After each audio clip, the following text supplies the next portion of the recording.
Red Ice Radio as we continue to dispel the myth-makers of this world and keep pointing towards the parasites that seek to corrupt, control, and dominate us.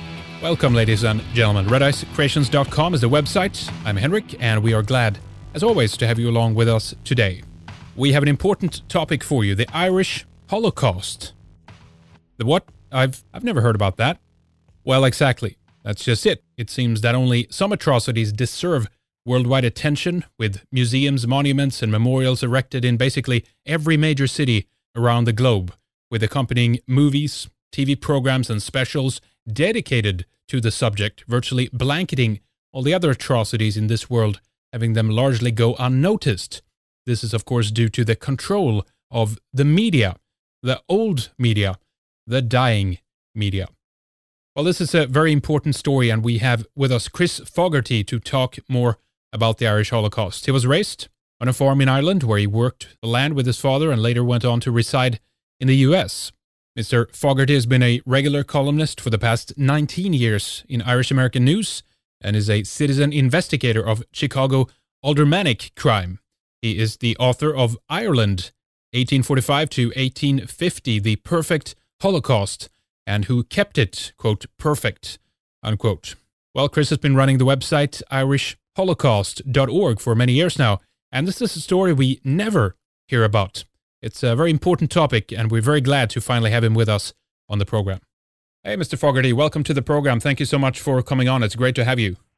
Thank you for having me on. Yeah, absolutely. Now, tell us when you started irishholocaust.org, and of course when you came across some of the material indicating that what is known as the Irish potato famine indeed is a big lie.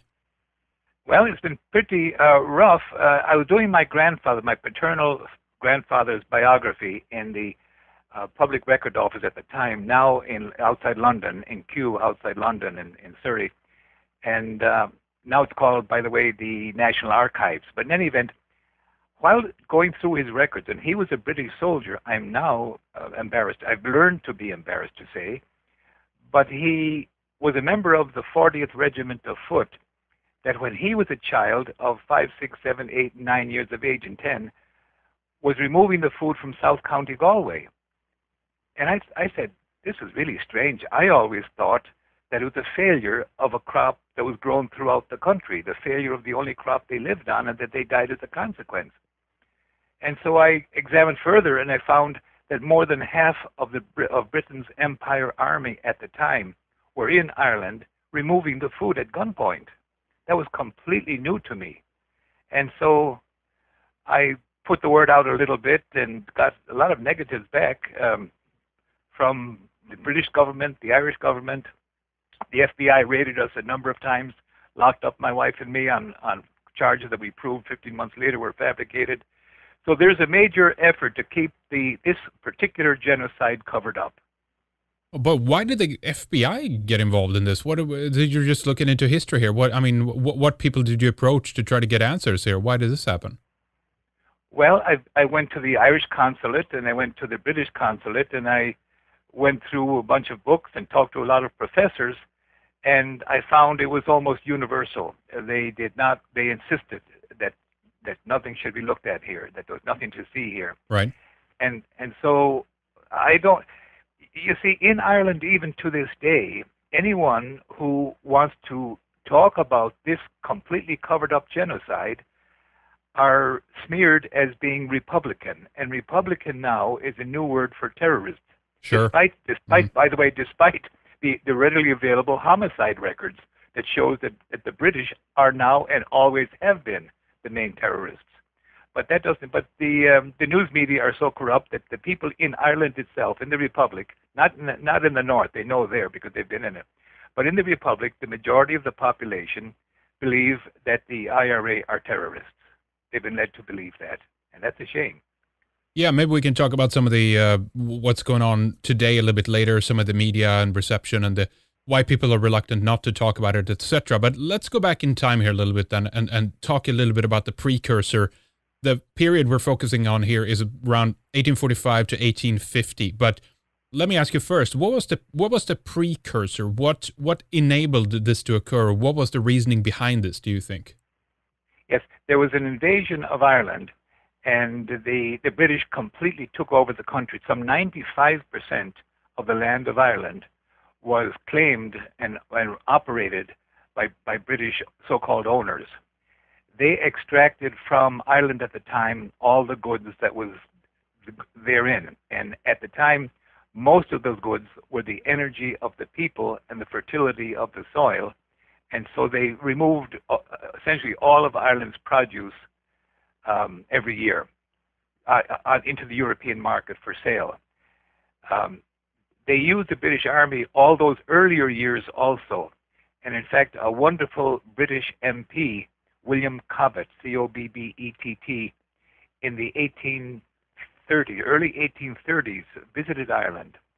And his book alone, Cobbett in Ireland, describes what he sees, and he knows that it's an international crime, and that the Irish, who are exporting food in huge amounts of all kinds, meat and poultry products, grains, flour, the whole range of things into Britain and essentially feeding its overseas army, that the people growing it were kept on the very edge of death by starvation themselves. He described it very well throughout Munster, the southern half of Ireland. And it speaks for itself.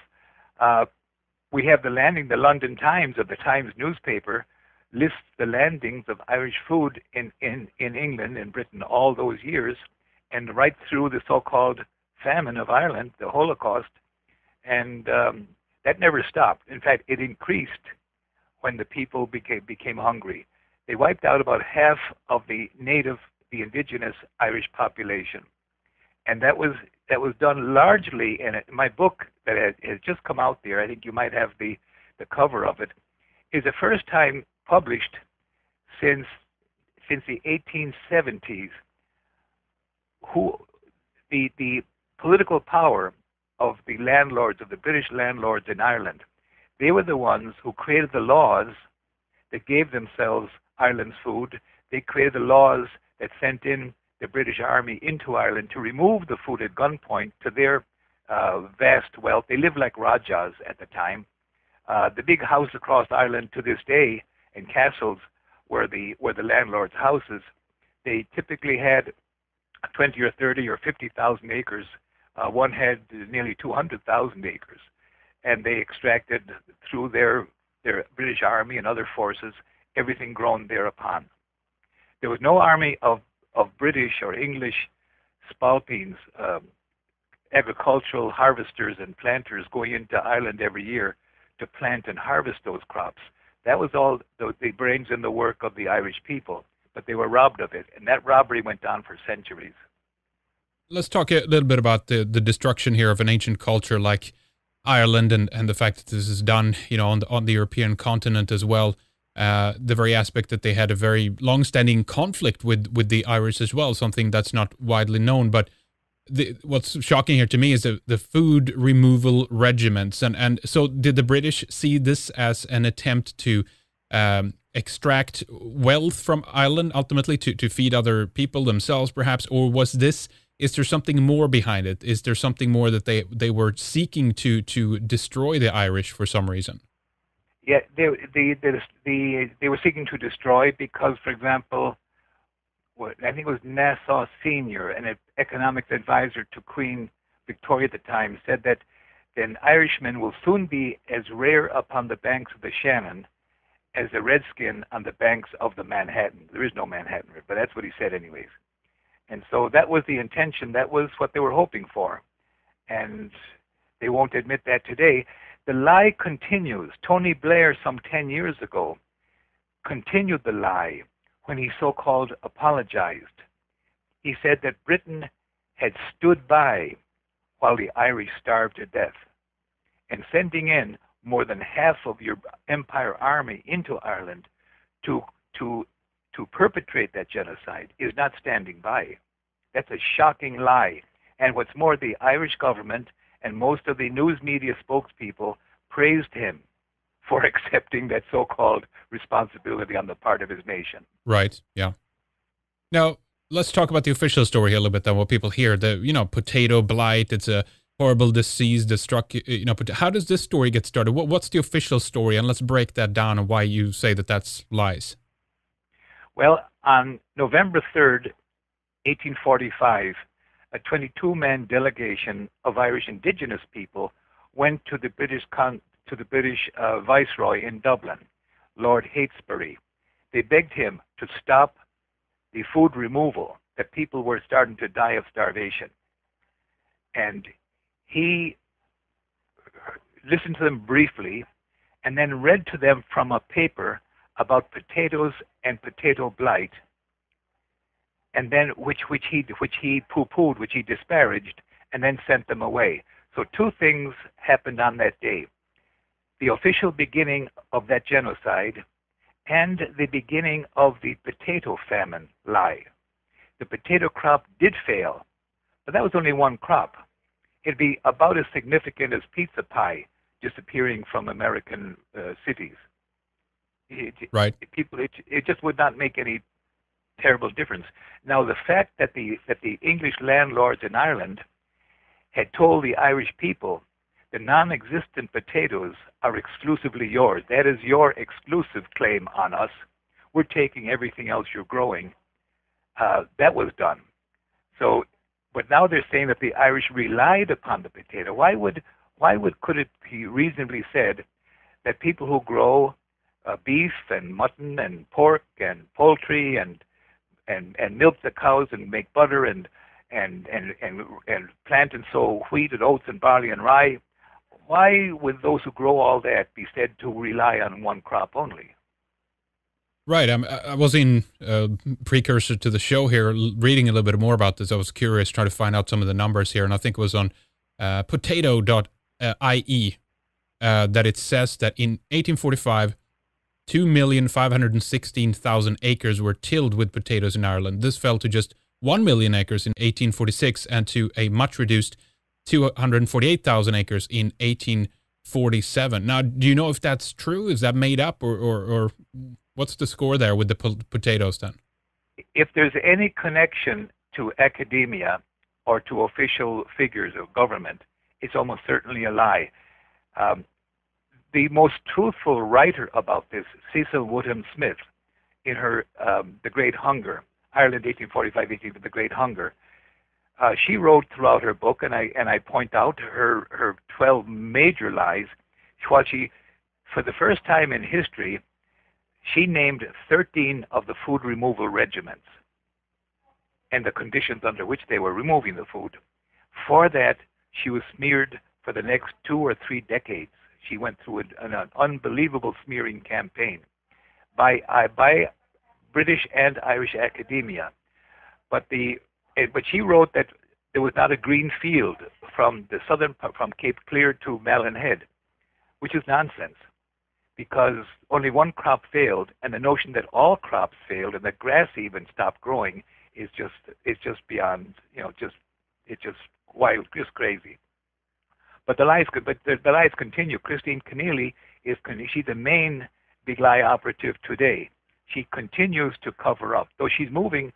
She was accosted a number of times along the East Coast by people of the United States, people carrying my pamphlet and asking her why she's covering up for the food removal. Right. So, and why she's denying that Irish food was being sent to England in those years. She started to write then, after that, about the removal of Irish food, but removed the compulsion part of it. She will not mention the fact of the British Army in Ireland. She just refuses to comment on that. So she's covering up. In fact, when another Irish academic and economist, Cormac O'Grada, wrote his book, The Great Irish Famine, she praised it and said that it was going to demolish a number of myths that have been passed glibly down from generation to generation, that of overcrowded cemeteries and food leaving Ireland and going to England, and a couple of things like that. And so in her later books, after having been accosted by people carrying my pamphlet at the time, she did admit the food that, in fact, she later said that 4,000 shiploads of Irish grain alone entered Liverpool Harbor alone in 1847 alone, completely contradicting her earlier published work. Yeah, interesting. Now, let's talk a little bit more about here. There's a lot of things going on in Ireland and to the Irish people at the time and a long time prior as well to this. But of course, you did have a lot of poverty. You had high amount of servitude. There was also, of course, coupled with this, a lot of Irish slaves. They call them indentured servants, but in some cases they were actually worked harder.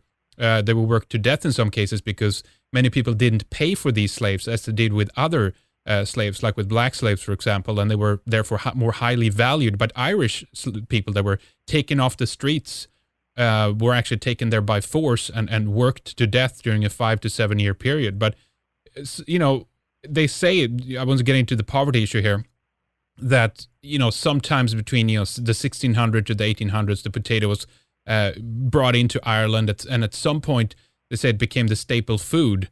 That initially was kind of a supplement vegetable by everybody, but then a lot of the poor, they started kind of replacing that with other food and stuff like that. And one of the numbers I pulled out was they said that an adult male averaged about 10 to 12 pounds of potatoes, you know, per day among the poor anyway. So obviously this would be a convenient way of saying that if something happened to the potato, then of course, yeah, everyone would starve. When it was kind of, it feels like it's very much appropriative that this occurred then to them, that this bug moved in, because now they can blame the potato and not recognize that the other food was actually taken out from Ireland, right? That's right. In fact, the focusing upon the 10 pounds is an attention-getting statement that guides the mind towards thinking about potatoes. And it's a little bit like the British government here in Chicago, back in about 1997 or 8, brought in a cross that is said to have been made from the boards of a hinged bottom coffin that was used to bury the so-called famine victims at the time.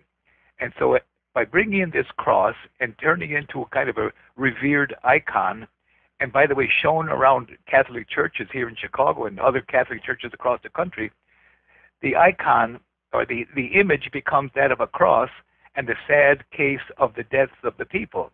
Not a single mention of why did they die. And so that goes on constantly. There's almost, well, even by the way, a brand new lie had to be created. Once the volume of food leaving Ireland and going to England was no longer recoverable, concealable, because it's throughout the Times newspaper, a brand new lie was fabricated to cover that, so that you don't have to mention the British Army. Once you mention the food removal, at gunpoint food removal, the game is up.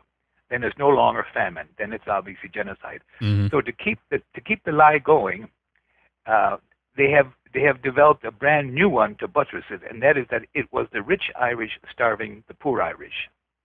Right. Okay. Yeah. Like it was an internal thing, not Yes. looking at the British Empire. Now, can you give us an idea about how much food actually was taken away? You actually have some statistics on your website. Can you recall some of this easily?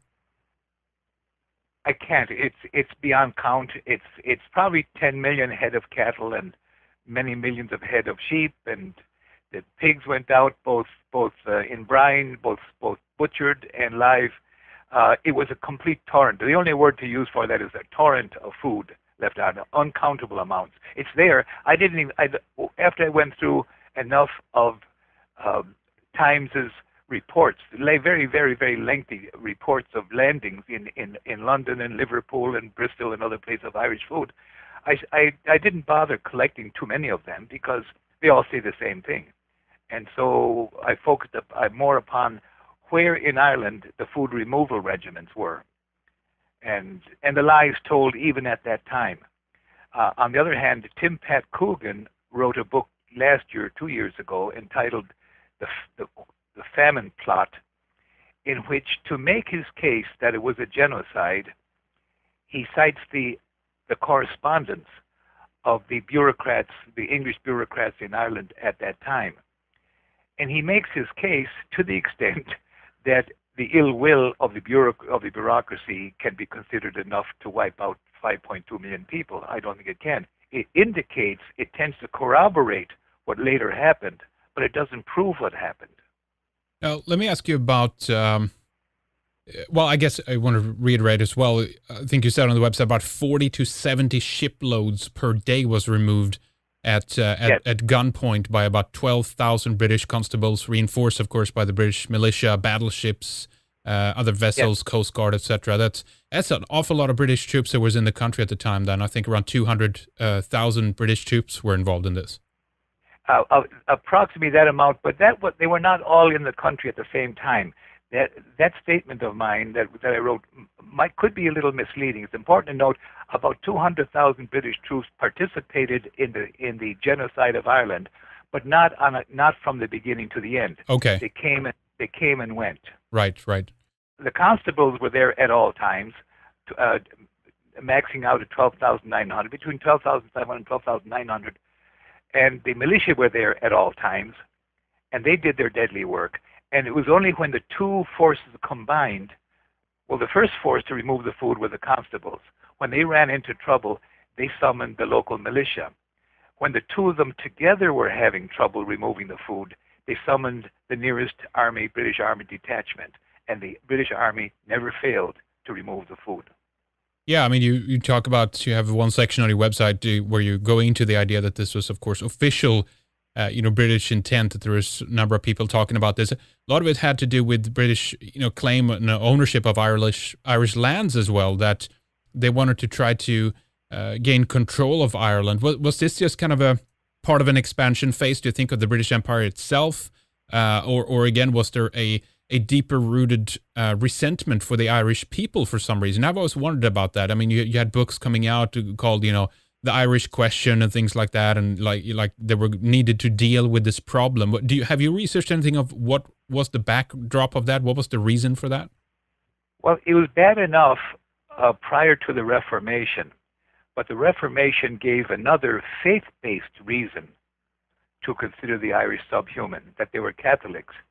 When the British people had become Episcopalian and Presbyterian and Methodist, so the true hatred really got going, in my opinion, by the difference in religions. Right. Okay. And I heard Ian Paisley. I was in his church back only about 25 years ago, the Church of the Holy Martyrs in Belfast, and he was visiting Toronto at the time on a money-seeking effort.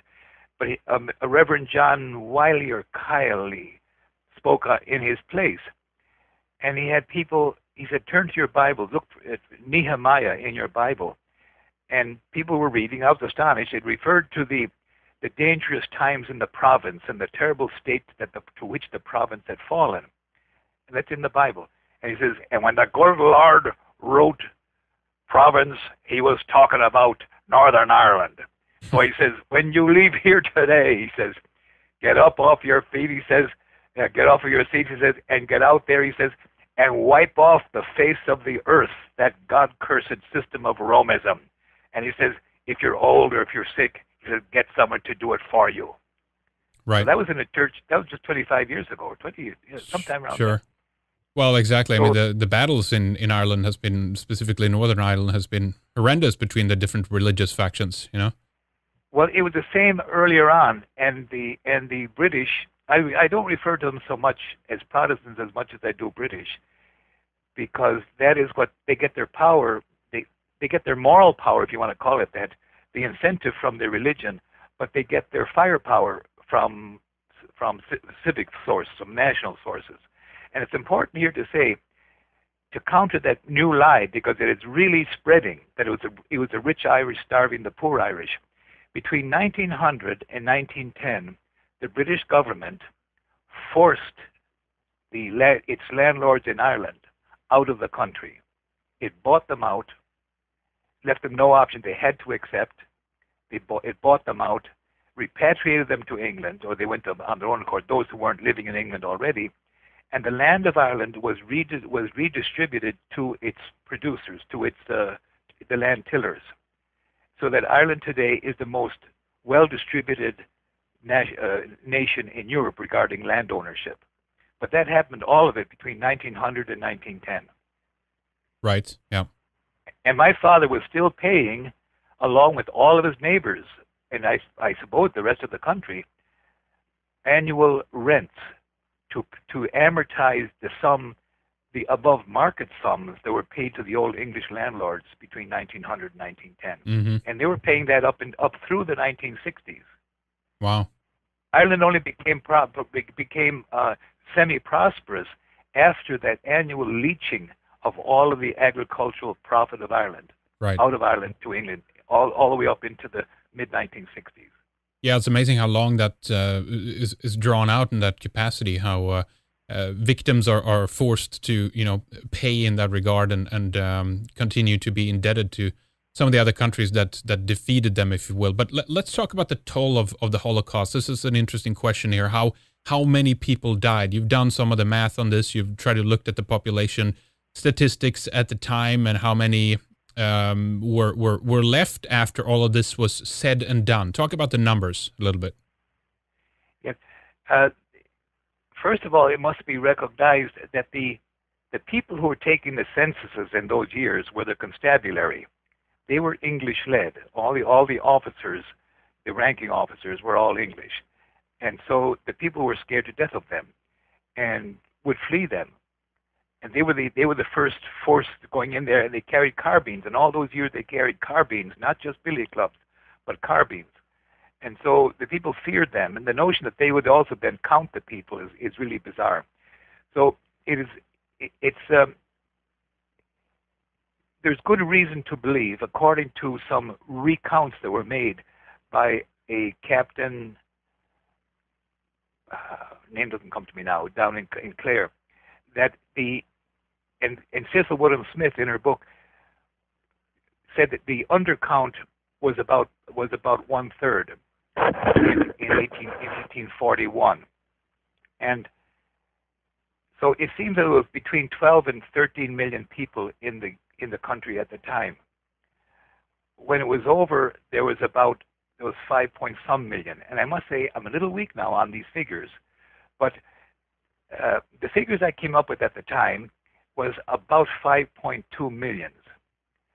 Now I've since been talking with a man who specialized in censuses and how they're put together, and he has written the paragraph on population reduction in my new book, and I'm very glad he did it, because I've been very, very, very severely attacked by this, and I ask people, look at the figures and do them for yourself, but they don't want to do that. Right. They just want to hear. Yeah, that's strange. So what are we talking about here numbers-wise then? I think you mentioned about 6,257,000 on the website. Yes, that would be the total population reduction, I gather. Yeah, wow, that's a lot. That's a lot, and I think about 1 million successfully fled. But my new book shows the numbers of many, many, many thousands died in Toronto and Ottawa and Quebec and Gros Isle and Montreal. Just stunning the amount of. There were thousands of people being treated out in the open for typhus in 1847 in the grounds of a cathedral in Montreal, not far from where they landed. And they were being treated in the open air in Canada. And there were trenches alongside their tents where they were. And they were buried right beside where they were living out of doors in tents. So just explain that to us a little bit. These are the people then that had fled to America to get away from some of these conditions. Is that correct? Yes, and the death toll among them was stunning. I'm still thinking that perhaps 1 million of them did survive. And so if you take 1 million from the 6.3 or 4 million, whatever, I've thought that, trying to be conservative, that perhaps around 5.2 million were murdered.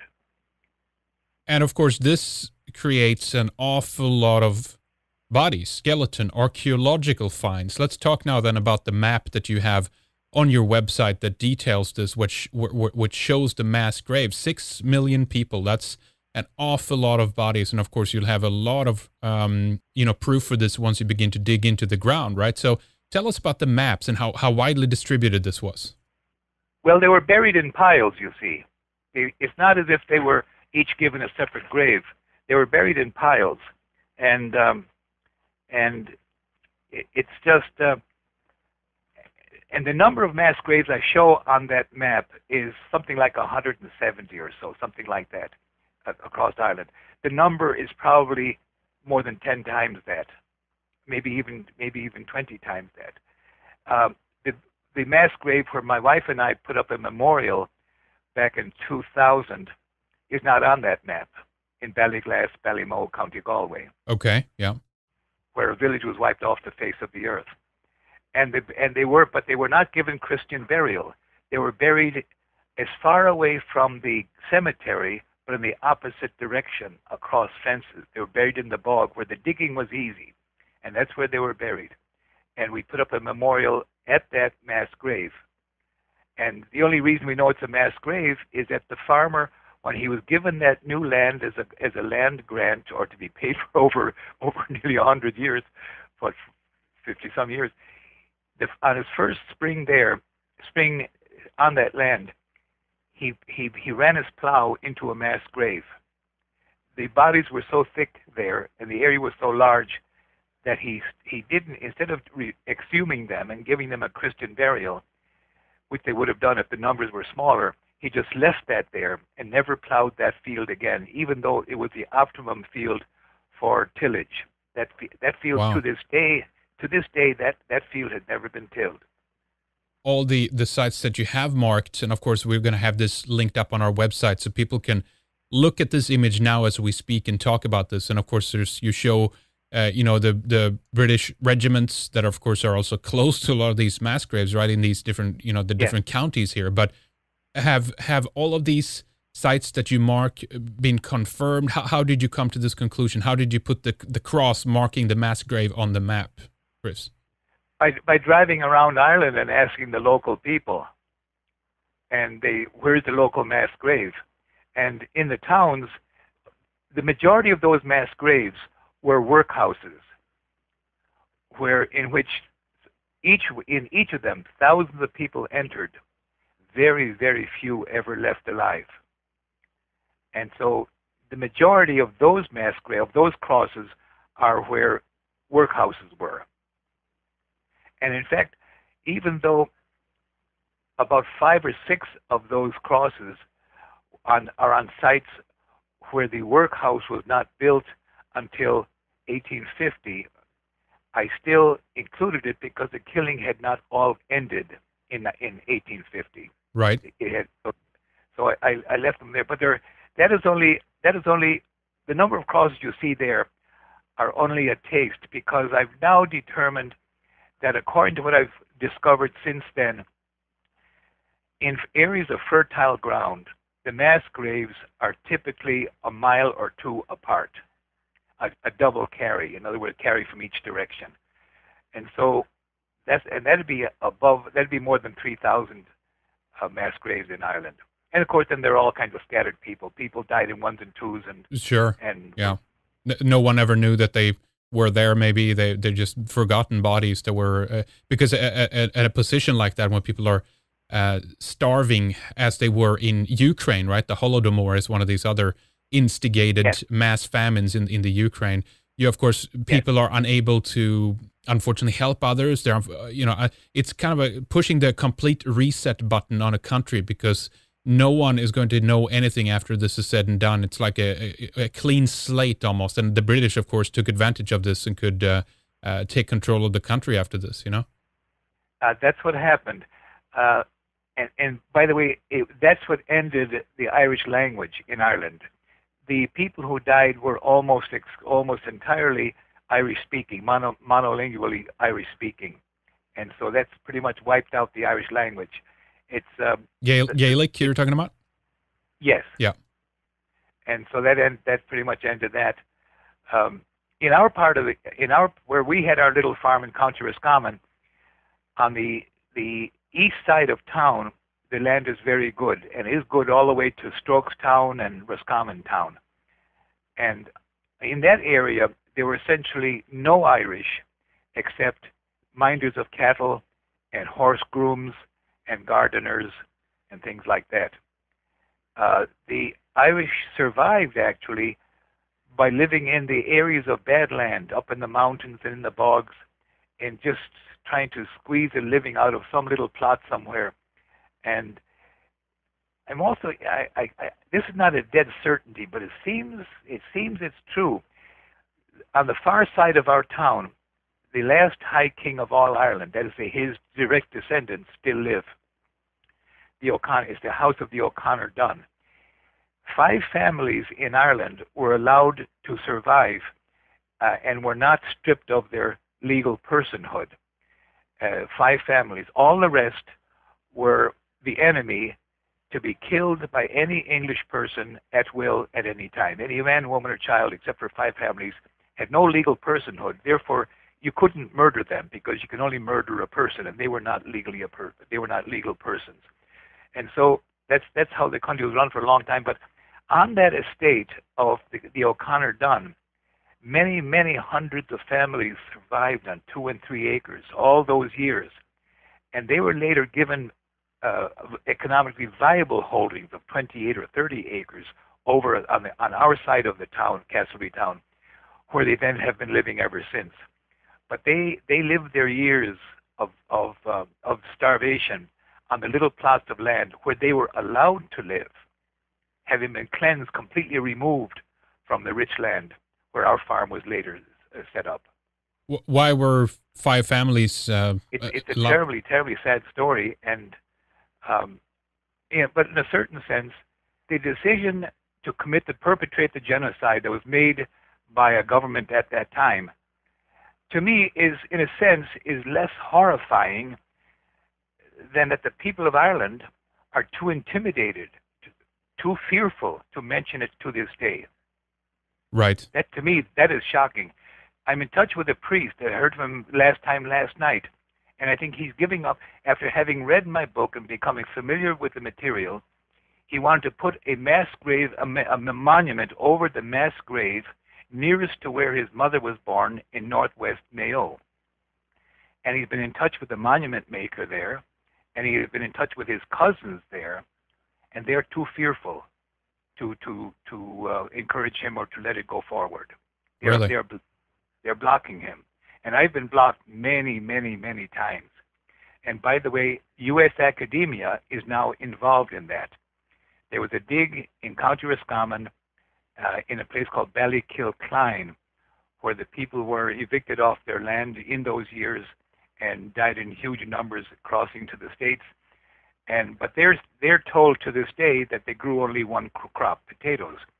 Now, in the excavation of where that entirely wiped out village once stood, a Professor Orser from the University of Illinois and his group of students spent a number of summers there excavating that area, and they, at the Percy French Hotel in Strokestown, they labeled everything they found. One of the things they found was a reaping hook, what we used to always call a reaping hook, the forerunner of the scythe, a one-handed scythe, called a sickle. It's called a sickle, and everyone is familiar with the shape of it because of the hammer and sickle. Yep. Well, that was declared to be an unknowable object that they could not put a name on. Everything else was in cases with name tags along them, but there was no tag on that. I said, why isn't the reaping hook named? They did not want to know that. So they went ahead and they made a film of the whole of their years there, and they used balloons going up with cameras, and they used subterranean cameras and all kinds of things. And so they've determined that it was, after all, a potato famine. And that has come out of an American university, the University of Illinois. Sure. Well, that was what I kind of was going to say here, that even if they do decide to excavate somewhere, they would just, of course, blame the potato famine. But you mentioned then that a few of these sites have been investigated, a few mass graves have been found here and there. Can you just give us an idea of how you think, how many there might be out there that are not yet dug up, or have you led any kind of work to try to get people to actually dig at some of these sites and stuff like that to get more information about what happened?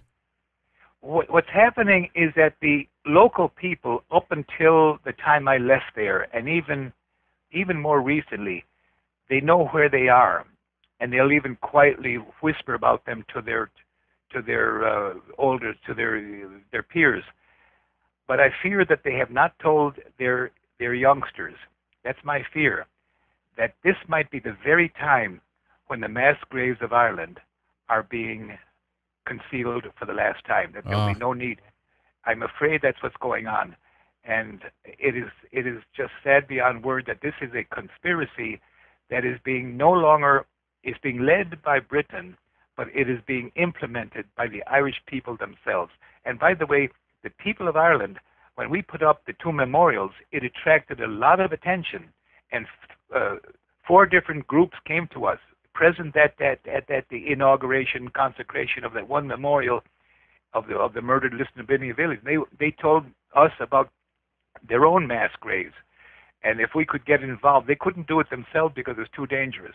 But could we put up a memorial over their mass graves? We said we could, but they would have to stand up and be the local recipients and responsible for parties for it.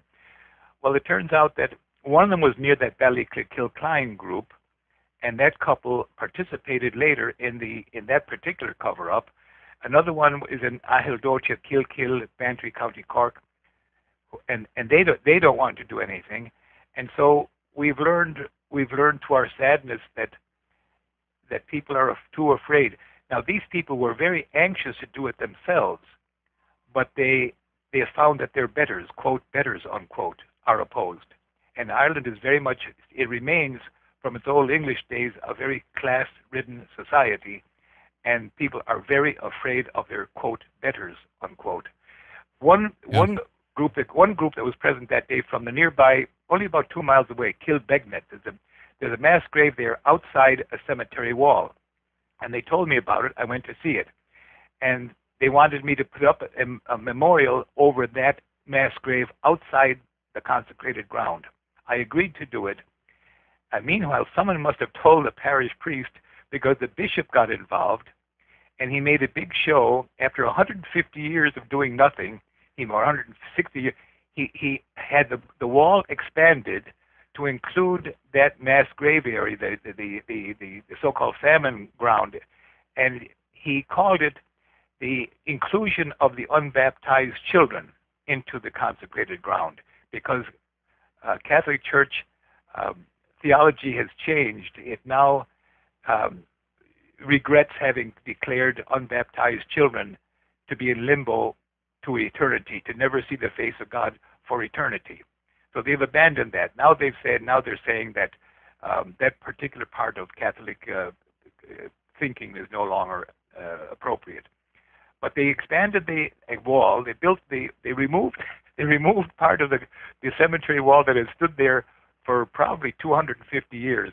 They expanded it to include where those who had been murdered, the baptized Catholics had been murdered between 1845 and 1850, and they called it inclusion of the unbaptized children.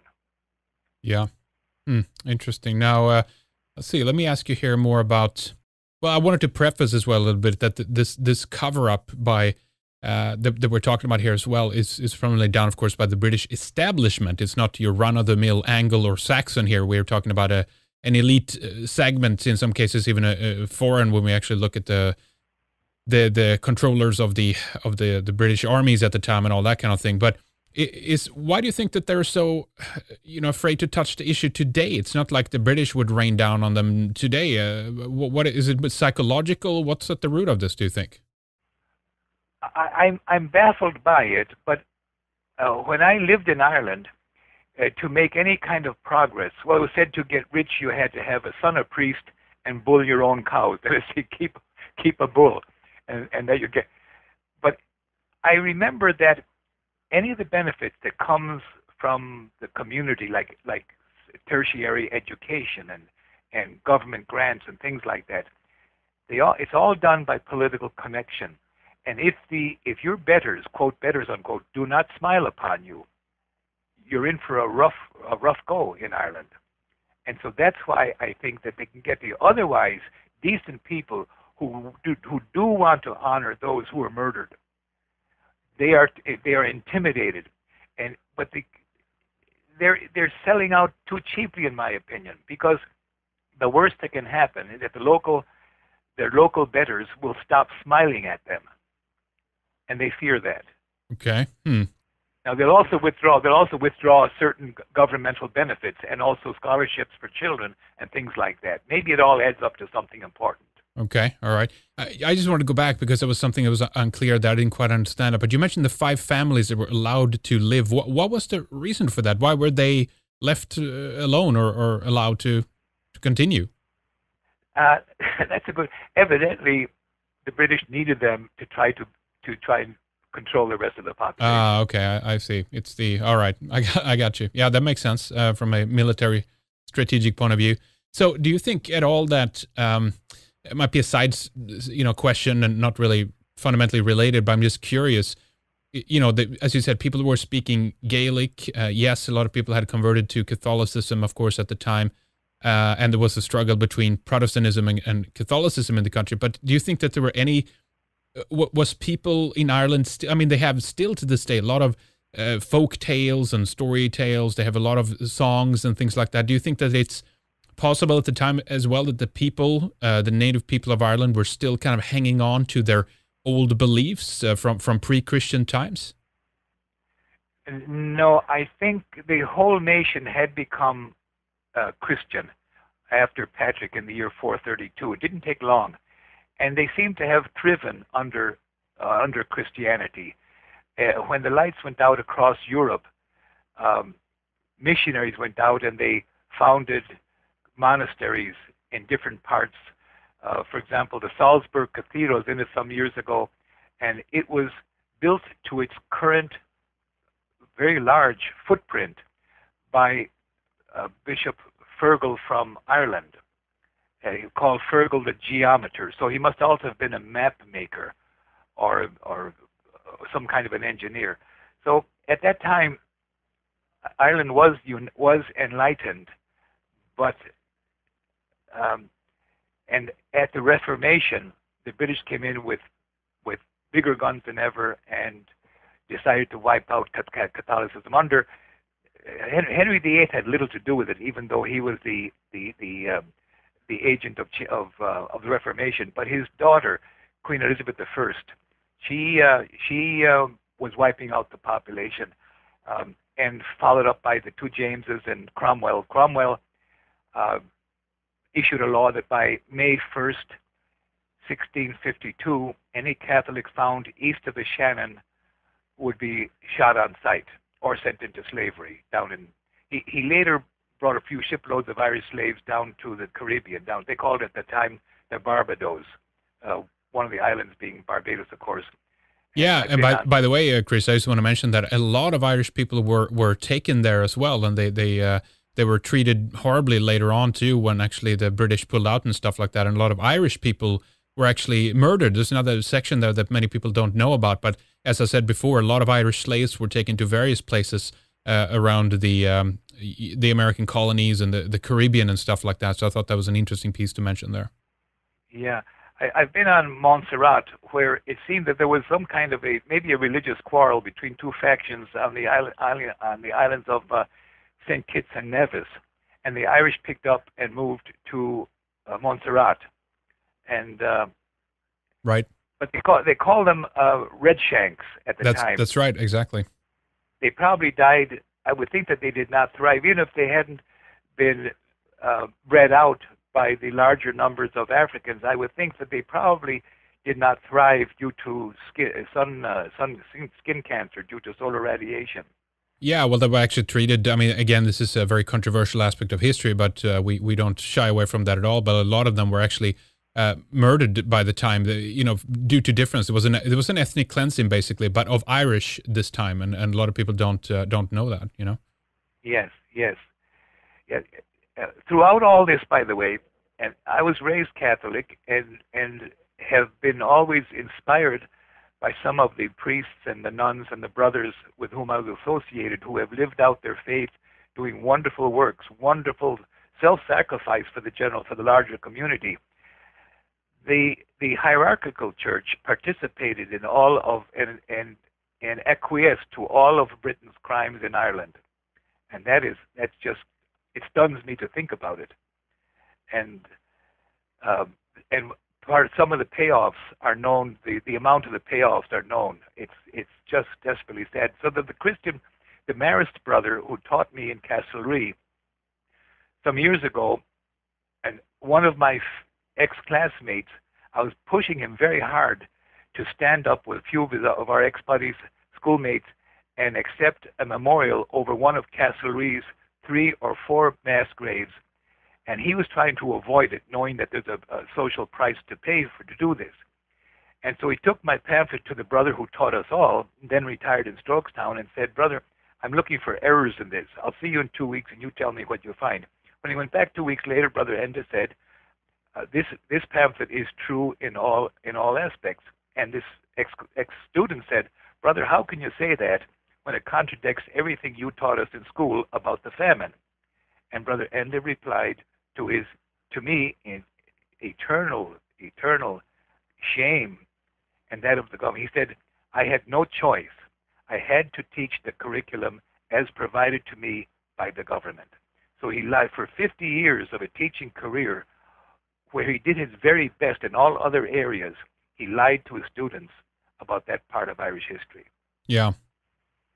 Very interesting. Now, let me ask you about some of the double standards and comparisons. I guess hypocrisy straight out would be the right way of addressing this, and also the lack of recognition both from the international community and other organizations and what have you around the world. Because, I mean, let's face it, the Jewish Holocaust is lifted forward like nothing else. Even when you say Holocaust today, that is what people think about, like they are the only ones who have suffered in history, despite that we know, as we mentioned here, we've had Holocaust of Armenian people, the Holodomor in the Ukraine, of course, the Russian people, a tremendous amounts of Russians have been slaughtered, throughout history. And of course, now we have the Irish Holocaust that we're talking about here as well.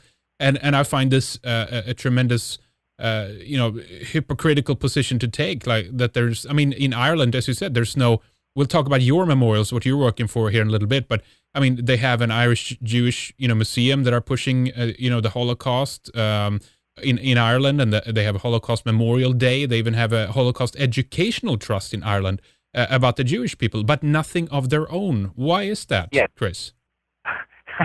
You've just touched on maybe the most extreme example of control by others. The people of Ireland would like nothing better than to honor those murdered and smeared people. They've not only were murdered then, they've been smeared ever since, slandered ever since. There's nothing that the people would like more to do than to do that. But those who control them are opposed. And I've asked Alan Shatter, the Senator Shatter, was one who was recently, just a year ago, accused the Irish people of being inadequately aware of the Nazi Holocaust. Oh my God! All right. And I had to ask people I knew over there, where is the memorial in Israel for the Irish Holocaust? Exactly. That's right. And what's more, by the way, it's important here to say that I did not use the word Holocaust out of my own head. I used it because of historical precedents. It was used in 1847 in the middle of the Holocaust. It was called the Holocaust by the paper's still there. Now it's the Examiner. At that time it was in Cork City. It was called the Cork Examiner. It was referred to there. It was referred to Irish writers throughout from at that time and since then. Particularly, it died out actually in the 1920s, but it was used during that time and for 5 or 6 decades after that. And so I used that word because it was the most apt one. When one thinks of the number of labels one can put on it, there's extermination, but that suggests no survivors, which should be inappropriate. There is genocide, which is perfectly apt, but no Irish person ever used that word, it having been coined by Raphael Lemkin about 1945 in describing what was done by Hitler. And I thought that belongs to them. Shoah, perhaps, and maybe even genocide. But so I used the one that was available to me, and even the Irish do not are being pushed by their betters. Quote, when you hear me say betters, think of betters within quotation marks. Sure. But that's what controls the people of Ireland, and they're very much afraid. It is the most fearful nation on earth, and that a Catholic priest who still has some respect in Ireland cannot get a mass grave memorial at the place where his mother was born in Northwest County Mayo. That is very sad. Well, extremely sad. Exactly. I mean, it's amazing that when there's a kind of a non-story, it's lifted forward as the greatest tragedy of all history. But when there's a true crime like this, then it's, covered up like nothing else. No one wants to talk about it. No one wants to address it. I even think you referenced that one of the, let's see if I can find her name here while I look in my notes. Yeah, there's Irish President Mary Robinson, right? She called it Ireland's greatest natural disaster. Like somehow it was just, it just happened by a fluke, Yes. It's mind-boggling, and that's in a pamphlet handed out at what's called Ireland's Famine Museum in Strokestown, County Roscommon. And a pamphlet was handed out to us, and a mural on the wall which showed some Asian nations, and you could only say Asian because the people in the field, bent over in the fields, are all wearing conical hats. It is described there in that museum as Ireland being one of the nations that essentially committed national suicide by growing only one failure-prone crop. Oh man! Wow. That is in that museum, in the same place where they hand out a pamphlet written by the then president of Ireland, claiming it was a natural catastrophe.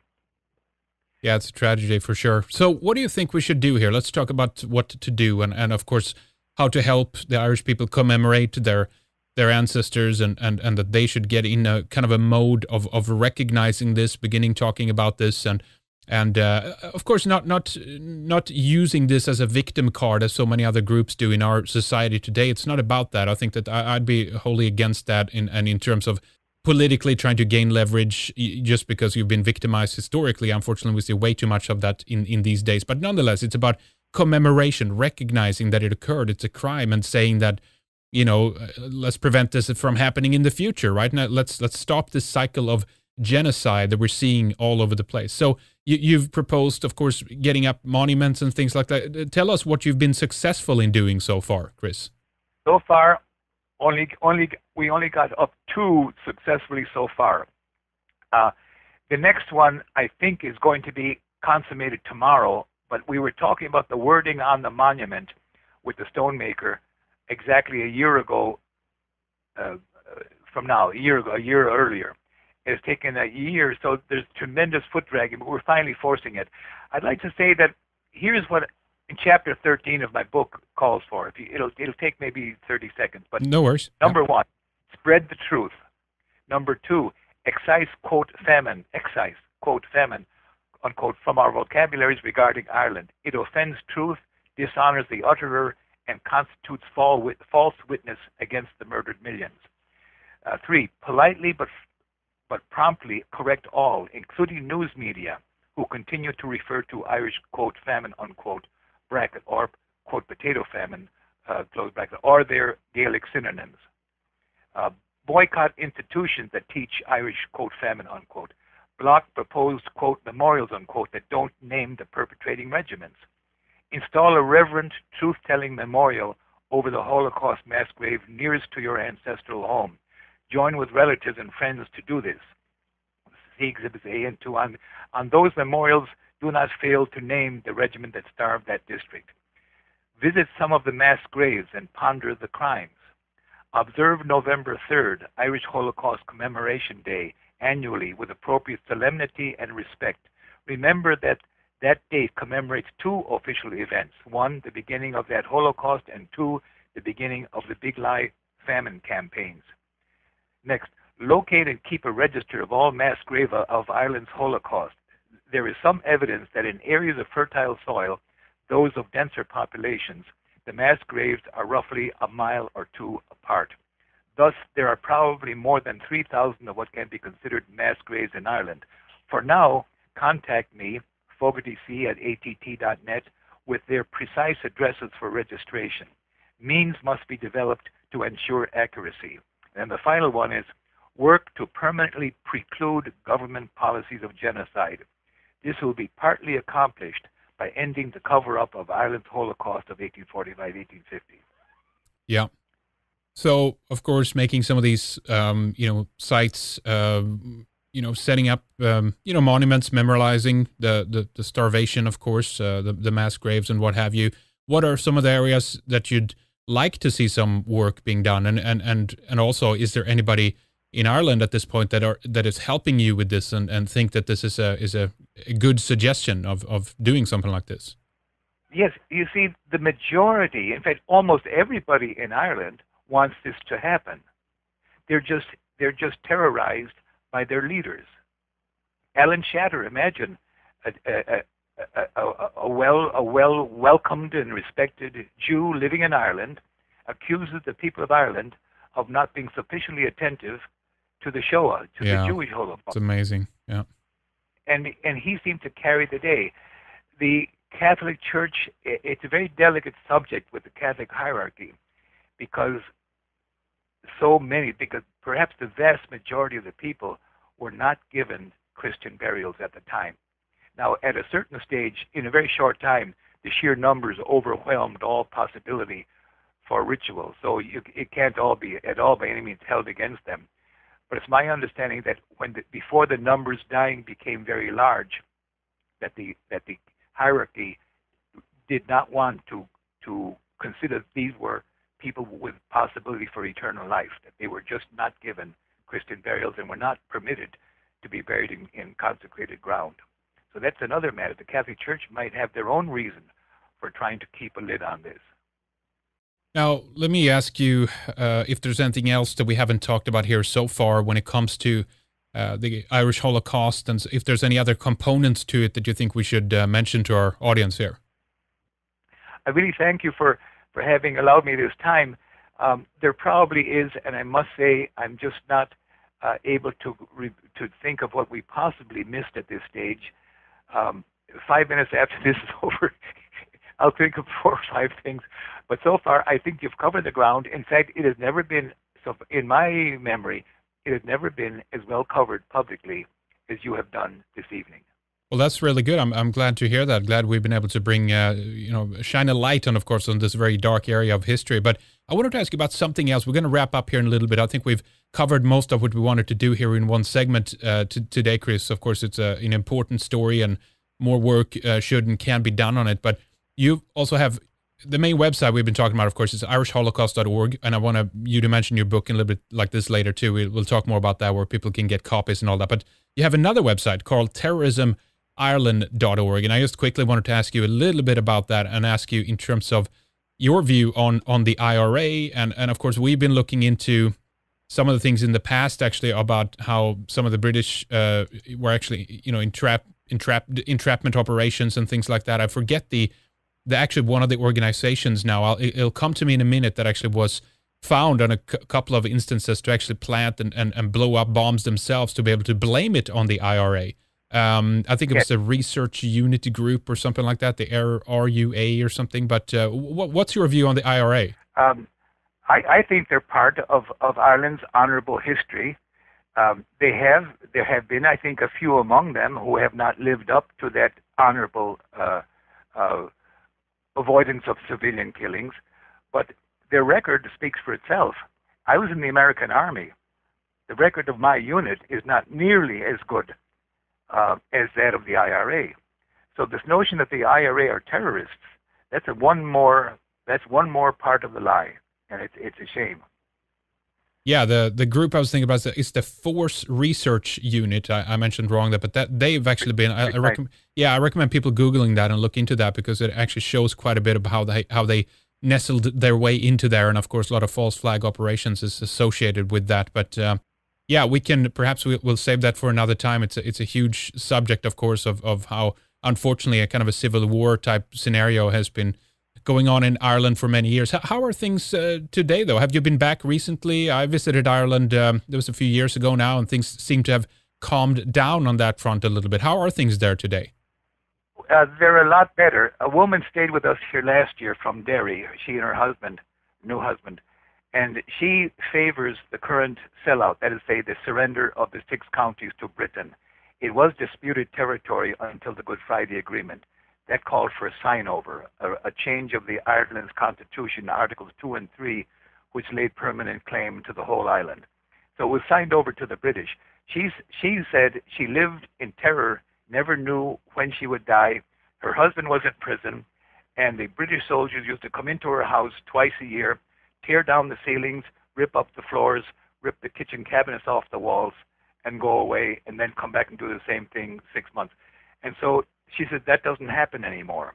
And she has been broken. She could no longer tolerate that. And so she accepts the surrender to the British government. Is happy to do so. Okay. All right. I wonder why. I wish all these countries would have their own independence back in Europe, and we've been talking against organizations like the European Union for a long time due to the fact that the bigger centralized decision making gets, the bigger governments get, the worse it seems to get. And I would say the same here when it comes to Ireland, of being under the control of someone else. I'd like to see more local, smaller, independent areas within all of Europe. That's real democracy. Before we go, I'd like to mention the same FBI agent who framed me for triple murder of people here in Chicago, people I'd never heard of in my life, and would have gotten away with it. But the murderer actually blabbed through his FBI cover. He had used an FBI gun to commit the crimes. He blabbed through his FBI cover into life without possibility of parole. He's in downstate Pontiac prison to this day. That same FBI agent also locked up my wife and me and 2 others and tried to put us in prison for the rest of our lives based upon an audio tape that we proved in federal court 15 months later was a criminal fabrication. Really? Why was this done towards you and your wife, do you think? Because of the work we're doing. We were telling the truth at a time when important institutions do not want these truths spoken. Yeah, but it's just bizarre, isn't it? But considering the FBI, there should be an internal American division, not doing the business of British-Irish relations, right? Yeah, well, weeks before the Langert family were murdered and blamed upon me, an FBI agent came to me and told me that MI5 had successfully bribed and subverted some of his colleagues, and that they were planning crimes against my wife and me to silence us. Really? Wow. Yes. And so but when I said, Joe, you're in law enforcement, we're not. What are you doing about this? When he said there was nothing he could do, I didn't believe any part of his story, because I thought he would have to know about his own oath of office that required him to uphold U.S. Constitution at all times. If he didn't know that, I thought it was more likely that he had the whole story wrong. But the crimes took place. The same FBI agent who did all that was sent by MI5 to Ireland in 1993 or early 1994, and they remained there until the evening of August 15th, 1998, the evening of the murder of 29 people in Omagh, County Tyrone, to be blamed, like the Langert murders in Winnetka, were blamed on the IRA. They've more or less managed to keep that blame on the IRA to this day. Wow. Well, what a story. All I can say is, keep talking and stay brave, and of course, keep up the good work spreading the truth about this matter that we've been talking about. But as a final measure here, give us the websites once again, Chris, and also tell us, of course, how people can get a copy of the book. Let me mention the title here. It's Ireland 1845 to 1850, and the subtitle is The Perfect Holocaust and Who Kept It, quote, perfect, unquote. Where can we get a copy of the book? I'm distributing them myself, so they'll have to contact me. And if you could be so kind as 900 North Lakeshore Drive, condo 1507, Chicago, Illinois 60611. And they're $20 each, plus if it's within the states, $3.15 postage each. Half of the 20 goes toward the installation of mass graves, memorials over the mass graves. So this has been a huge sacrifice on my part, which I'm very, very happy to do. So if you pay $20 for the book, half that goes to a memorial over a mass grave. This book tells the complete facts. It is far, far, far more complete than my website. In fact, something very important here. It was, my website said there were 75 British regiments removing Ireland's food. It was actually 67. That's the main error in that website and pamphlet. It was not 75 British regiments removing Ireland's food. It was 67. Not 75, but 67. And that was still over half the British Army at the time, because the British Empire Army at the time was 130 regiments. And I have 2 copies that were made for me by the National Archives in Kew outside London. It comes right off the original handwritten documents. I made the error came from my having used a book which they had promoted there, written by a man with the Mormons, and a wonderful 2-volume set, but it's not entirely accurate. So, but anyway, my current book nails everything. It's absolutely true throughout the whole thing. All right, very good. The website is irishholocaust.org, and if you click on what we must do there, you can actually get the address, the proper address here that Chris mentioned, and his email is right there as well in case you need to contact him. And then the other website is terrorismireland.org. Check that out as well. Well, thank you so much for coming on today, Chris. Really appreciate it. Keep up the good work. Before you go, could you say what is my email address shown on that? Do you have it in front of you?